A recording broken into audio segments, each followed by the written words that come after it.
मैंने जिला अध्यक्ष मोहनलाल जी से कहा कि मुझे आपसे कुछ बातें करनी हैं अपने पद को लेकर।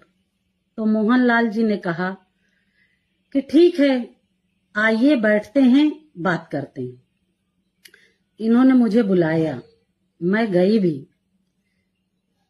अपनी बात रखने के लिए, करने के लिए मैं गई भी। चूंकि मुझे भी काम कर रही थी तो आगे बढ़ने की लालसा तो हर किसी को होती है, मुझे भी थी। मोहनलाल जी ने मुझसे कहा कि दीपाली जी, मैं आपको जिला उपाध्यक्ष बना दूंगा, तो आप मुझे क्या देंगे?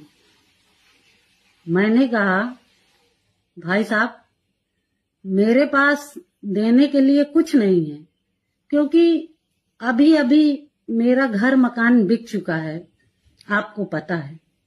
मेरे पति का भी काम धाम बंद सा चल रहा है, आपको पता है।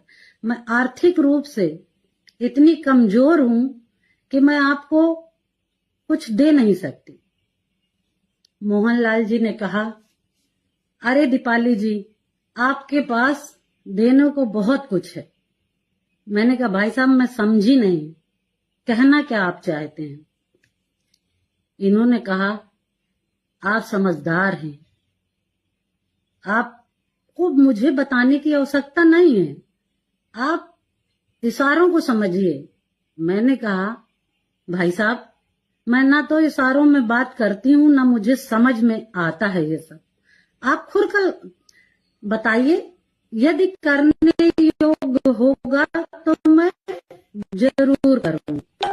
तो मोहनलाल जी ने कहा कि यदि मैं आपको जिला उपाध्यक्ष बना देता हूं तो आप मेरे साथ लखनऊ, दिल्ली, हर जगह चलेंगी, किसी को शक भी नहीं होगा। बस एक बार मैं कैसे इस बात को बोलूं, मुझे खुद समझ में नहीं आ रहा है। इस जैसे नीच व्यक्ति को क्या कहूं मैं? इसने कहा, बस एक बार मेरे साथ हम बिस्तर हो जाइए। हम बिस्तर होने का मतलब सारा समाज समझता है। इनकी इतनी गंदी भावना जो मुझे महीनों से कचोट रही है, मैं किसी से कह नहीं पा रही थी,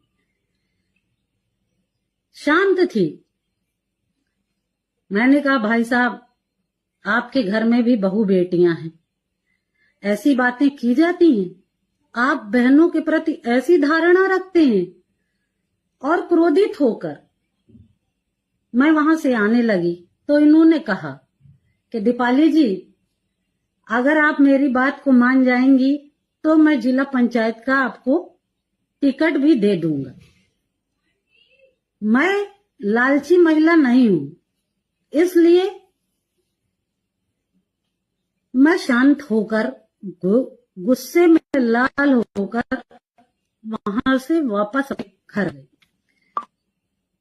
इतना सब कुछ इनने कहा, उसके बाद भी मैं निरंतर प्रयास करती रही कि जहां मैंने 10 साल दिए, उस 10 साल को मैं व्यर्थ ना गंवाऊं, काम करती रहूं। कुत्ते तो भौंकते ही रहते हैं,